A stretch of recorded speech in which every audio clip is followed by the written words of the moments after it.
Hello again, John Macdonald back in the classroom with you.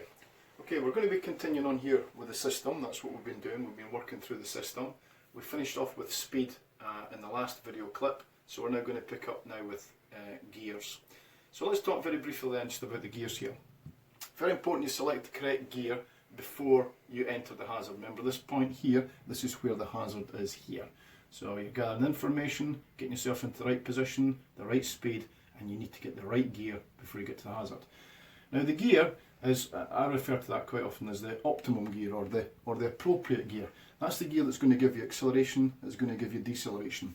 If you're in too low a gear, you'll find that when you come out the corner and you open the throttle, you'll find the bike feels quite flat. It's not wanting to accelerate through the corner. You'll also find that when you close the throttle, you don't get the engine braking that you need. Likewise, though, if you're in too low a gear, you'll find that when you touch the throttle as you come out the corner or even midway through the corner, the bike can feel too responsive. Equally, if you close the throttle, especially if it's a big V-twin, you can feel it maybe engine braking too much.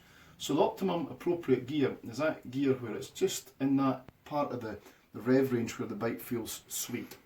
On a V-twin, that will be typically lower down the revs. On an inline 4, that will be a bit higher. If it was a 2-stroke, it would be even higher still.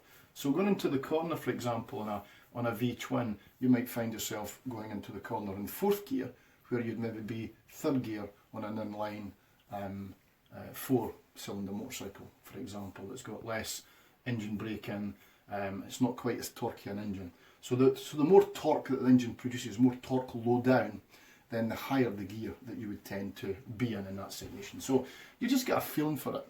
But I can say that on most country roads, you'll find that big motorcycles are going to be somewhere between 3rd and 4th gear typically. Yes, admittedly you change up to the higher gear on the straights for a bit of mechanical sympathy for the bike, but you'll find yourself basically through 3rd and 4th. Now what does that do when you're in the optimum gear?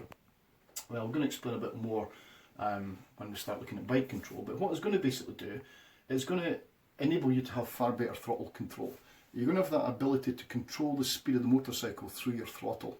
And by that I mean, if you're going through a corner, for example, and you just start to close the throttle down gently, you're going to introduce engine braking, and that's going to have the effect of tightening the bike up in the corner. And I'll explain that more when we explain on a later video when I talk about lean angles. If, however, you're opening the throttle up through the corner slightly, the bike starts to gain speed, and providing you're keeping the lean angle the same in both instances, the bike would run wide this time. So in one, when you close the throttle in a controlled fashion, the bike would start to tighten towards the apex if you kept the lean angle the same.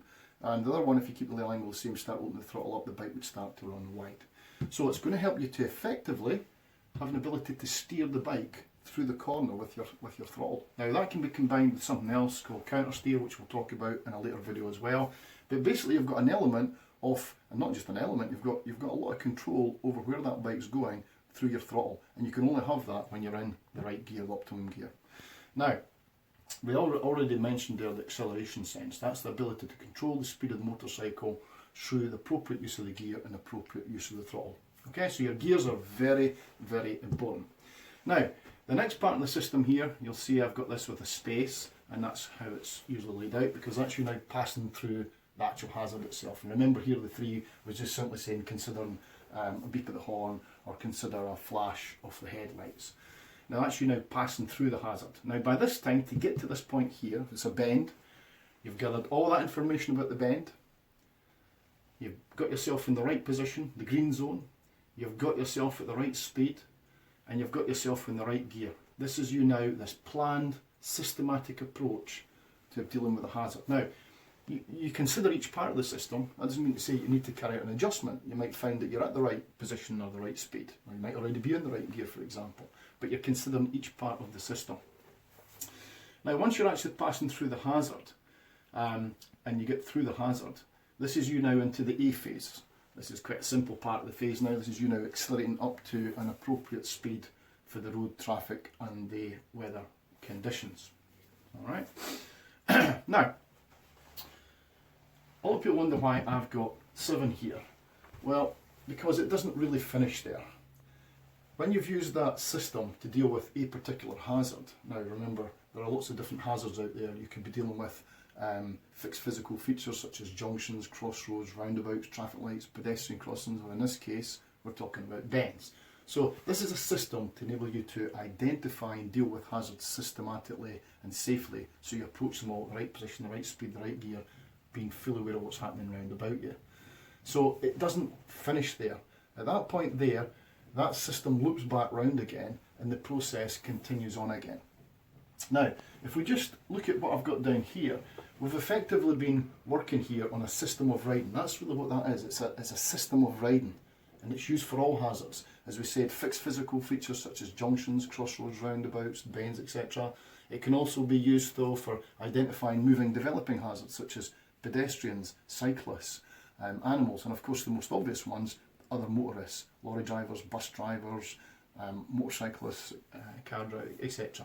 So it's basically identifying moving developing hazards as well. We're looking for them and asking ourselves, what's that hazard going to do next? Is it going to increase in danger? Is that pedestrian going to step off the pavement? What about the cyclist? Is the car going to pull up the junction?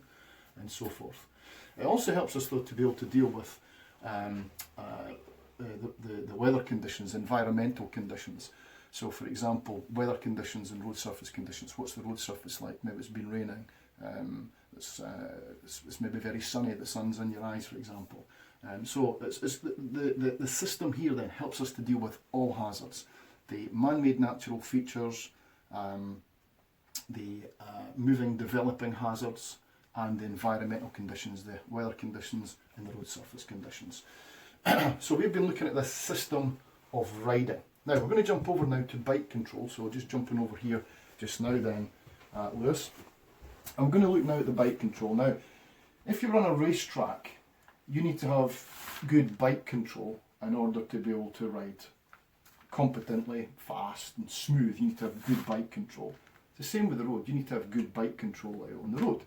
Now, we're going to come on to something which we're going to call roadcraft. But to have good roadcraft, it goes that you need to have good bike control. You can't have good roadcraft without good bike control. The same as you can't have good track craft without having good bike control. So the bike control is absolutely key. Now I've seen some people who have very, very good, excellent bike control out on a track, but are very, very young and have got no road sense. So they wouldn't actually have good road craft. They could have good track craft, but they've not got good road craft. So you need both then. You need to have the bike control, but you need to have the understanding of what you're doing out on the road as well, the system of motorcycle, the system of riding in other words. Now let's have a look at this one here then. I'm going to we're going to break all this down for you, the bike control. We're going to be talking about body position. We're going to be doing a video on that one, about body position, how you should sit on a motorcycle to be able to operate the bike correctly. We're going to be looking at steering. How do you make the bike change direction? How do you make it steer? We're going to be talking about counter steer as well. We're going to be talking about lean angles and the relationship between lean angle, speed and the radius of a corner. We're going to be talking about that. We're also going to be talking about the tyre grip trade-off and what do we mean by tyre grip trade-off, and we'll explain that in a separate video as well.